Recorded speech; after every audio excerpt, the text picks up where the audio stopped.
Afternoon, YouTube. This man always George Page coming to you live on YouTube. Well, if you notice these four so-called they're supposed to be officers of the law. As you know the story, they were involved in a murder of an innocent black woman in her home. And just what I just heard the other day that these four upstanding officers are now going to be prosecuted for pretty much as you know human rights or violations. As you know, this is about the murder of Breonna Taylor.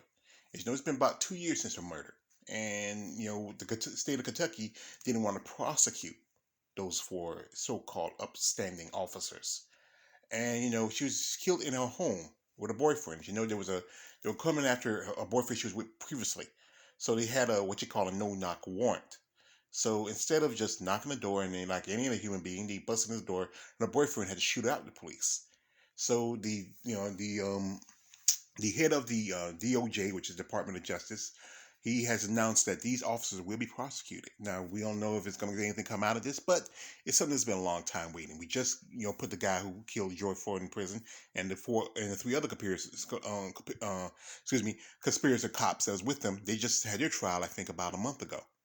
And people have been talking about the whole thing going on with Brittany Griner. Here's the thing about this: she took illegal substance into a country that's never very fond of Americans, be it that you're black, knowing that you're homosexual, and just it's just I feel bad for her. She's gonna do 9 years, but the fact is, you should have known better.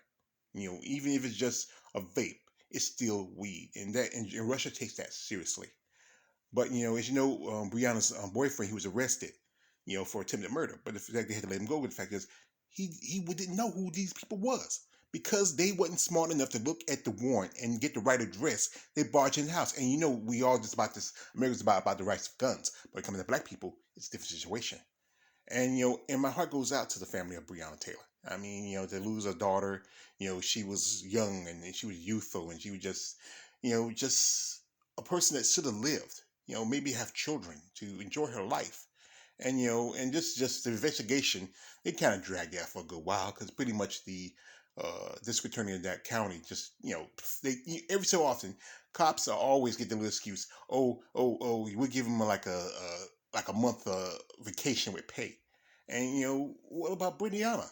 Brianna was she didn't get an opportunity, and they shot up his house. Come on, look at this. This is from the bullets and stuff that was used when they were doing the investigation. This is from the cops. Her boyfriend may have maybe just a regular handgun, maybe an automatic, but they had heavy duty guns. And you know what? My heart goes to her mother. I mean, it's you never want to bury your child before you bury yourself. I mean, it's just not fair. So to the Taylor family, I hope you got your justice. I hope they do prosecute these, as I call them, dogs on chains. Because you know what, you can train a dog, but when you have police officers act like they're savage animals, they don't have the right to be among us people. Especially as black people, we got to deal with this. Brianna was a beautiful young woman and a beautiful soul. She was also one person who worked with the community, and also she served, the people as being she was working with as EMT. So anything, I think she get that respect. Police officers, EMTs, and these are first responders. But like I said, we can't forget her. We always gonna remember her name. And it's time that justice will be, is done for her. So much respect to the Taylor family, much respect to her boyfriend, and much respect to people who are still fighting for the right of our people to have justice, even when some people think like we don't deserve it. So, like I said, anyway, let's all hope and cross our fingers that justice will come eventually for these people who murdered Breonna Taylor. This is man all the way George Page, aka sorry, I'm sorry. This is your man all the way George Page. Don't like, subscribe, don't subscribe. I'm out.